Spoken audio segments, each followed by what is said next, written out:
Hi friends, இந்த சூப்பரான recipe எப்படி செய்யுதுன்னு பார்க்கலாமா? ஒரு கேரட்டு, ஒரு முட்டை எடுத்துக்கோங்க. அந்த கேரட்டை நல்லா கழுவிட்டு அதை நல்லா திருவிக்கோங்க.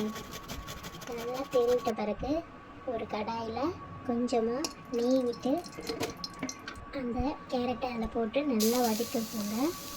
கேரட் வேகிற அளவுக்கு நல்லா வதக்கி எடுத்துக்கோங்க. நல்லா வதக்கிட்ட பிறகு அதை ஒரு கிண்ணத்தில் மாற்றிக்கோங்க. ஒரு எக்கை உடச்சி ஊற்றிக்கோங்க. அதுக்கப்புறம் நான் சீஸ் போட்ட போகிறேன். ஸோ சீஸ் நல்லா திருவிட்டு நான் சீஸ் ஆட் பண்ணிக்கிறேன். சீஸ் கூட கொஞ்சமாக சால்ட்டு இல்லை பெப்பர் ரெண்டும் ஆட் பண்ணி நல்லா மிக்ஸ் பண்ணிக்கோங்க. ஒரு தோசைக்கல்லில் ஒரு கிண்ணம் போட்டு மூடிடுங்க. நல்லா ஆவிலே வெந்துடட்டும். எக்கும் கேரட்டும் குழந்தைங்களுக்கு ரொம்ப நல்லது. ஸோ நீங்களும் செஞ்சு பார்த்துட்டு எப்படி இருக்குன்னு சொல்லுங்கள்.